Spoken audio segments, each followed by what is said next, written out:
Welcome to Living Your Main Love, the podcast that celebrates the people who are living with passion, purpose, and a whole lot of heart. Each month, we'll sit down with people who are following what lights them up in Maine and beyond. Today, I'm talking to Paris Hart. Born with music and storytelling in his soul, Paris is a rising force in the indie pop scene. We talk about his journey from small town roots to growing recognition, how music first found its way into his life, and what it really means to be living authentically as an artist, which is exactly what you're doing.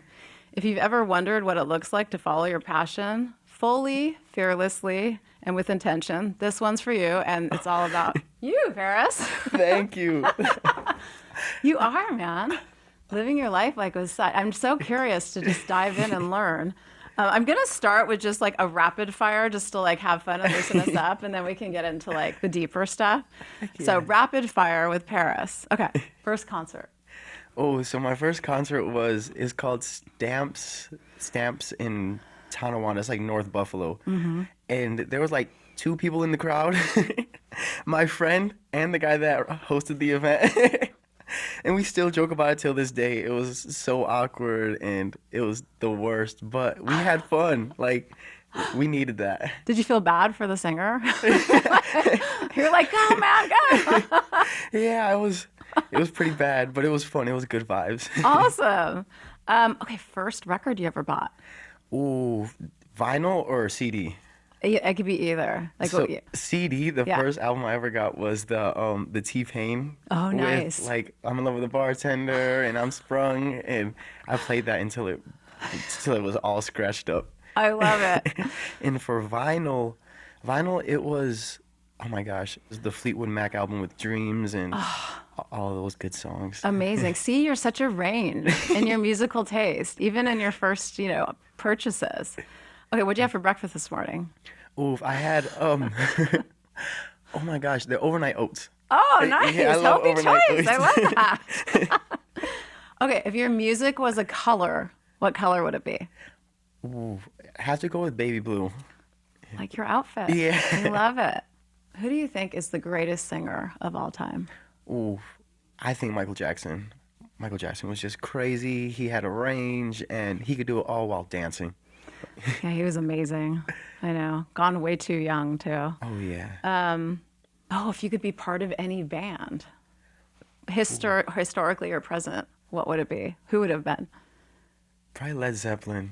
Damn. See, like such an interesting range. I love it. Okay, let's see. Do I have one more? Let's see. Late night studio snack of choice. Oh, so I love honey and Doritos. So I'll get like a jar of honey. I'll just smack on it with some Doritos. Really? Yeah, the Doritos, like, I don't know if it's the salt or like the whatever they put on it, but it feels like it just opens up my throat for me to sing. The nacho Doritos or like the Cool Ranch? The nachos. The nacho cheese, right? Yeah. Okay, cool. Okay, rapid fire done. Now we're gonna like dive into you and your, journey towards living your main love, which to me means just living your passion and really being authentic to who you are.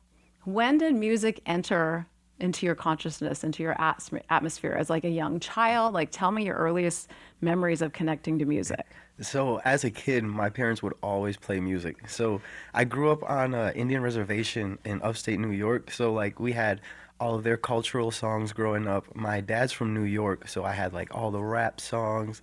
He went to the area that we grew up. We had, oh my gosh, the Goo Goo Dolls were from around that area, and it's a big rock scene. And then my mom's from Puerto Rico, so we had like reggaeton playing. So every time I came home, it was like a different genre of music playing. And then over time, I just really enjoyed it, and I just started writing poetry. And Did you? yeah, I wrote a lot. Like I had a big composition notebook of just poetry, and then my parents found it and were like, you should try writing it. Like, what's the worst? So yeah. So they encourage you to write songs or like take the poetry and turn them into songs? Yeah, my dad is really big into like poetry and expressing yourself creatively. Yeah. So he wanted to see where I could take it. I don't think he wanted me to do it full time. Yeah. But most parents don't. They're like, "Oh, get a safe job," right? Yeah. Yeah, that was I think when I first got into it. And then at college, I was freestyling one night and was like, I just got to do it. So, Okay. Just went full So was fledged. it like a common theme, like something you always did from childhood, or did you like kind of veer off? Did you always think I want to do music, or along the way were there other like chapters where you're like I'm going to be a a doctor or whatever? Or was it always sort of like in your head that you would do this? So I always did it in like my bedroom. I was always kind of nervous with people hearing my thoughts or my Oh, emotions. So like my friends and my close family they knew that I wrote poetry and that I sung and that I really liked it. But I mean, growing up, it was like oh, I'm too tough. I'm not gonna express myself because I'm this and I'm that. And over yeah, time, I was like, you know what? Like, this is genuinely who I am. I think yeah. there's got to be other people out there who feel the same way that I do. And Huh. I just went full fledged. Was it hard? Was it hard to be vulnerable and to share like your thoughts? Like, and you share your like innermost thoughts with the world. I mean, now, Yeah. was that hard in the beginning? Like, did you feel like, oh my God, this is hard, or I'm scared to do this, or, and what drove you to just move forward anyways? Yeah, it was really tough. And what sucks is like when you first do something, I think that's like when you see the most negative comments. Because it's like friends and family, like, oh, I didn't know you had this side of you, or I Yeah, didn't know you did this. So at the beginning, it was tough. And a lot yeah, of my earlier stuff is like really personal. So I have yeah. family members and friends being like, hey, you made that song and we had a similar situation. Was Was that this about? about me? Yeah. Yeah. Yeah. So that was awkward, but like over time, it just feels good to express myself. So Yeah. it was tough at first, but I'm thankful that I saw it Yeah. through. What do you think like drove you to keep going? Because I think a lot of people would take the criticism or, just not be able to handle it. So like what, made you be able to keep moving forward, do you think? I think there was always like the silver lining of the Hmm. comments that were like, I felt the same way, or I know where you're coming from, or Yeah. I felt this before. Yeah. And that made me feel like there was a community out there and it wasn't really for me. Like I was a vessel of somebody else's message. So that kept me going. Oh, very cool. And was that mostly through like social media? Yeah. So what if you had been an artist like 20 years ago and you didn't have social media? Do you ever think about that? Like, I mean, it's so interesting, right? Because you have like a built-in audience almost from day one and feedback right away, good Yeah. and bad, right? So if it had been years ago, like it'd just be interesting. Do you ever think about like, God, if I wasn't coming up now, how would this be, Yeah, I don't know. It would be tough. Yeah. I think I would still be outside passing out CDs. There you go. You're like, I'd be doing it. Some way I'd get that out there. Try, Yeah, yeah. that's awesome. Okay, writing stories, singing in your room. What's the journey like? Do you remember writing your first song? Oh yeah. Tell me about your first song. So my first song, it was called "Pick Up the Phone," Love Pick Up the Phone, and it which was which you hate picking up the phone, I'm sure. so the whole song was about like people just texting me, they want me to pick up the phone, but I just want to be alone. I'm an introvert at heart. Okay. So that was yeah, the whole song was kind of like kids lullaby, like pick up the phone, pick up the phone. They won't leave me alone. Like it wasn't really like a song, but it felt fun, and I think that was the what made me happy was just it felt fun to create and Yes. storytell. Yes, totally.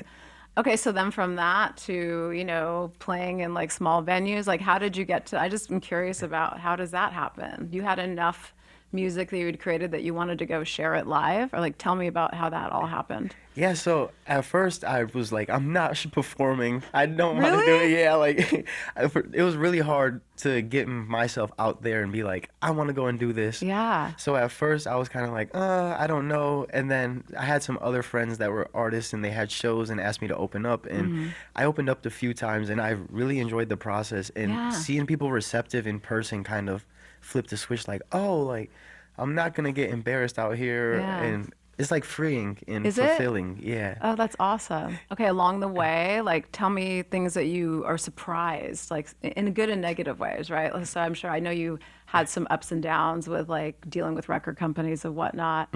Yeah. Like learn if you can look back, tell me about what was interesting, what was surprising. Did you anything you surprised you about yourself during that whole process of dealing with all that?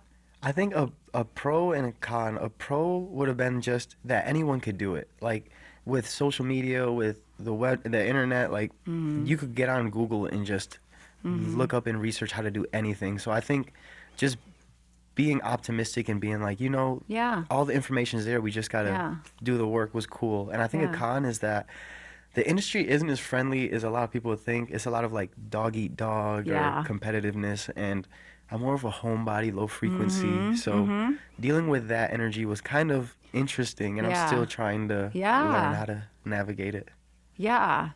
Is it like a day by day thing where you kind of tune in to yourself and like, this is where I'm vibing today, or, I'm feeling like I want to be out there in the world? Like, how do you navigate being an introvert but being a performer? So I'll try to navigate the weeks like a week in advance. Yeah. So the previous week, so like for next week, I'll have my days of what I'm gonna do, Mm-hmm. and then I'll have my day off already set. So it's Mm-hmm. like phone off. I'm gonna get my dogs and go hiking. Nice. We're gonna chill and relax, and then the other 6 days are trying to Yeah. win the week.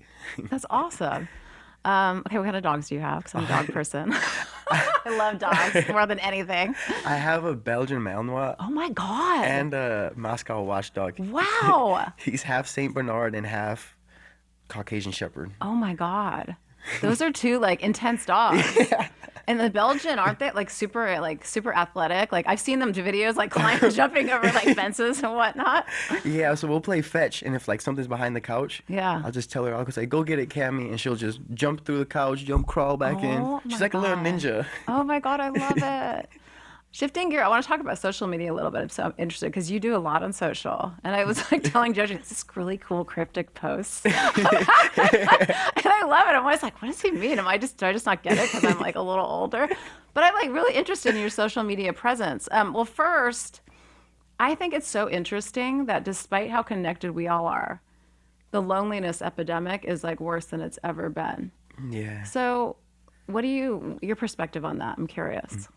I think it is tough. It serves as like a double-edged sword in a sense of like we kind of feel we're more connected, Yeah. but it's more connected on a surface level. Mm-hmm. So the depth of connections and meeting people is kind of not there on social media, Mm-hmm. and I think it could be. And I try to navigate my social media page as that as a you could be deep, we Yeah. could talk, and it doesn't have to be about chasing trends or doing what dance is big on TikTok. Oh my God. Thank God. If I saw you doing that, I'd be like, Paris. DM you. Like, this is Judy. I have to say, no, I'm just kidding.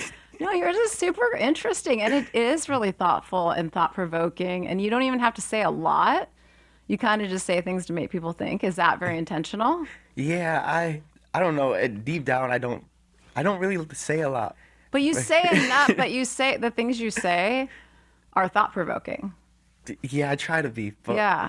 I try to have depth Yeah. and substance in my material.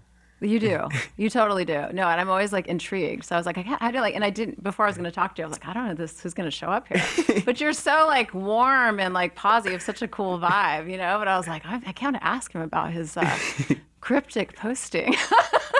Now, is there any intentionality in being kind of mysterious, or you're just like, no, whatever comes to your mind, you just say? Yeah, I'm one of those that's like, Yeah. if I feel it, I'm just Yeah. going with it gun ho. Yeah. And it's like, I believe that when I get in those modes, like you got to go all in, and Yeah. then when I relax, it has to be all into that too. So Yeah. I'm very extremist in if I'm working, I'm turning off my phone, I'm going to Yeah. work, and then Yeah. if I'm relaxing, like going to work. Yeah. So, like, when you were young, you were driven to create music, and what drives you now? Is it just the same thing? Is it I know that you want to like be a support for people. Like, what is your main like driving factor in what you're doing now? I would say it's the community. Like, I've been fortunate enough to be blessed with social media to garner a community that's supportive, and we support each other, whether it's other musicians, other brands, whoever is around. And I like to think that I could show them that, hey, if I could do it, you could do it. If Yeah. I could do it starting off with a phone and a laptop in my garage, like, you could do whatever you want in life. So just being a beacon or a support system, I feel like that's what keeps me going, because there was times where I didn't have one and I wish I Yeah. did. So Yeah. So, what has been like the most fulfilling part of this journey, and what has been the most challenging? the most fulfilling, so I performed at a festival, my first festival last year, Yeah. and my grandma got to come. Oh. So that was the most Oh. fulfilling for me, to see her backstage with the wristbands and Are hanging you out with everybody. serious? Oh, that's so cute. I love that. So that was the most fulfilling, seeing like it's just all community, seeing family, Yeah. friends support. And I think the hardest part is just when the posts or like the song doesn't get as much love as Yeah. like I would have wanted or hoped, but Yeah. it still feels good to get some sort. So it's really just trying to find the balance. And how do you deal with everybody gets negative comments? Everyone. Like, I don't know, like people want to spend their energy doing that, but it is just what it is. How do you deal with that now? And have you sort of acclimated to that where it doesn't really affect you? I start to try to lean into it now. I think it's kind of funny because Yeah. it's like, okay, this person went out of their way to comment. Like, Yeah. it's gonna help me get in the algorithm, and it is kind of like negative. But how can I turn this to a positive? And Yeah. how can we spin this around? So I'll try to joke with it, or I'll have fun with it, or sometimes my followers will go and react for me, so that's pretty cool too. But Yeah. just trying to make it like I hate fighting fire with fire, and I really think that we could be positive about it. Just having that elevated, like, yeah, like going high, right? Like Yeah. instead of like, yeah, getting down there and like, you have to feel sorry for people that take the time for me, it's like, wow, like I can never imagine doing that myself. So it's like, where are they at in their life? And I guess trying to have compassion is always like, the best way to be, but we can't. That's not reality, but we could try, right? What advice would you have for someone that wants to live like an authentic life, like the one that you've created? Because it's hard to go that path. Like you were even saying, your parents were like, "Oh, we don't know," So, like, what's your best advice for someone to follow their main love?